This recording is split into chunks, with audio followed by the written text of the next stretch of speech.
আমার স্বামীকে আমার শাশুড়ি 3% জমি বিক্রি করে দিছে। তো আমি 14-15 বছর ধরা দোকানপাট ভাড়া দিয়ে এই জায়গাটা ছেলে মেয়ে নিয়ে ওলোগা সংসার চালাইতাম। হঠাৎ করে আমার ভাসুর সৎ ভাসুর বললো যে সিকিউরিটির টাকাটা দাও, দোকানের ইটও তুলে দিয়ে আমি তোমাদের ঘর উঠা দিই, তোমরা কিছু টাকা পয়সা দাও, আমাদের সাথে তোমার ঘর উঠা দিই। এইভাবে আমার কাছ থেকে সিকিউরিটির টাকাটা নিয়ে দোকানটা উঠা দিল। উঠা দেওয়ার পরে সে বলে কিনা যে তোমার জায়গা এই পাশে না ওই পাশে। তখন বললাম যে ওই পাশে হবে ভাই, তো ওই পাশে তো ঘর ছিল, তো ওই ঘর আমি কিভাবে ভাঙবো? তো আপনারা সবাই মিলে ডাইনে বাইয়ে বলো ফাঁকা করে দেন, আপনারাও কাজ করেন আমিও কাজ করি। আমার স্বামী যেহেতু প্রতিবন্ধী পাগল, তো আমার তো লোক নাই, আমার ছোট 2টা বাচ্চা। তো এই বরাবর বলার পরে তারা বলে না তোমাকে ভাগ পালাতে তুমি কিভাবে উঠাইবে তার তোমার ব্যাপার, এটা আমার ব্যাপার না, আমার জায়গা আমি বুঝে পাচ্ছি। এই বলে সে হলো জোরপূর্বকভাবে ঘর উঠেছে। তখন আমি বাধ্যমূলক থানায় গেছি। থানায় থেকে যখন নিষেধ দিছে কাজ তারপরেও করার স্বার্থে পরে কোর্টে গেছি। কোর্টে তারিখ আসার আগেই তারা মনে করেন যেখানে লাগবে 10টা কামলা সেখানে লাগাইতে 15টা কামলা, এইভাবে হলো কাজ করে উঠাইতেছে ঘর। তা আমি বলছি যে আমার শাশুড়ির হলো 14% জমি, তার মধ্যে 3% আমার কাছে বিক্রি করে দিছে, তাহলে আপনারা বাটোয়ারা করেন।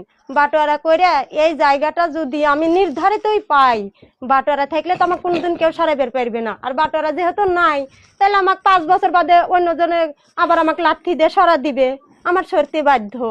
এই বলে আমি আইনে আশ্রয় নিছি। আইন সেও অমান্য করে কোর্ট, থানা, ইউনিয়ন পরিষদ সব কিছু অমান্য করে সে জোরপূর্বকভাবে গায়ের জোরে, অর্থর জোরে কাজ করতে, আমি যদি বাধাবিঘ্ন দিতে যাই তো মেরে ফেলে দেওয়ার হুমকি দেয়।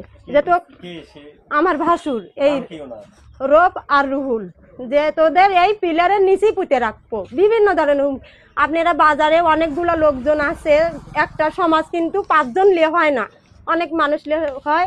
আপনারা বাজারে জিজ্ঞেস করেন যে ওই জায়গার দোকানটা কে ভাড়া দিয়ে খাইতো, গ্রামে অনেক আছে। আমার স্বামী পাগল, আমি 2টা সন্তান নিয়ে সংসার কষ্ট করে চালাই। হাজার হাজার বাধা হয়েছে। এইবার 2 পক্ষের উকিল নিষেধ দিছে যে তোমরা বাটোয়ারা দলিল না করা পর্যন্ত তোমরা কোনো কাজ করবে না। তারপরে সে কাজ করতেছে, সে বলতে আমার জায়গায় কোনো ভেজালই নেই।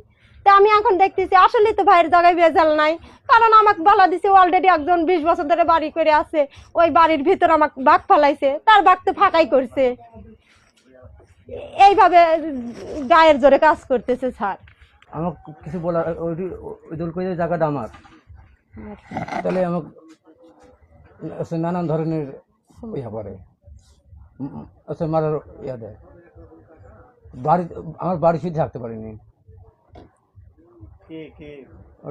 রূপ, হ্যাঁ, বাড়িতে হুমকি দেয়। তারপরে ইদানিং 2 দিন আগে হচ্ছে আমি বাজারে বসে আছি। এখন ধূমপান তো মাসে কম বেশি খায়, আমি এখন বলিছে আমি বেরি খায়া বলে ওনার মাথা বলে বেরি মোতা সিঙ্গা মারছি। ওই গোটা গ্রামের এই বাজারে মেলামানি কেউ করতে পারে নাকি ওই জায়গাটা সিঙ্গা মারছি। এটা লিয়া মানে নানান ধরনের অশান্তি বাতাচ্ছে যাতে ওই জায়গা আমি না যেতে পারি। 15 বছর 16 বছর হয়েছে দোকানপাট ছিল, হাজার হাজার মানুষ মানে আমার বাড়ি এলাকা নানান ধরনের ইয়া করে, এমন মানে ভাষা কয় ভাষা বলি প্রকাশ করে কেন। আমি চাই আমার জায়গা ওরা কাজ না করুক, আমরা ওই জায়গায় আমার জায়গা বুঝিয়ে দেয়, তারপরে কাজ করবে। ওনারা দোকান করি ভাড়া দেয়, ওটা হচ্ছে এই রব্বেলের মা, এরা মিলায় ভাড়া দেয়। দীর্ঘ 15 বছর চাষটাল চালায় হচ্ছে নজরুল নামের দোকানদার, উনি এখানেই আছে। তো মাঝখানে শুনলাম নাকি যে ওই জায়গাটা হচ্ছে এর সাথে ঘর করে দিবি, এই বলি দোকান তুলি দিল। দেওয়ার পরে একটা ওয়াল আসছিল, ওয়ালটা ভাঙে দিয়া এখন ওনারা গোটা কাজ করতেছে। এখন কিভাবে আরে দিবি কি না দিবি আমি বলতে পারবো না। মানে বলছে যে ঘর ভাঙে আমরা ঘর একসাথে ঘর করে দিব, পরে ওনারা নিজেরা এখন নিজেরাই করতেছে না। ওনারে দিবি আমরা তো বলতে পারবো না, ওটি ওনারাই বলতে পারবি। এরা সব জানে, এলাকার লোক সবাই জানে যে ওখানে ওনার দোকান, ওনার মিটারও আছে, ওনার নামে মিটারও আছে, মিটারে কাগজপাতিও আছে। দেখলে ইচ্ছা করলে জমি রব্বেলি খাইছে 15 বছর খাইছে।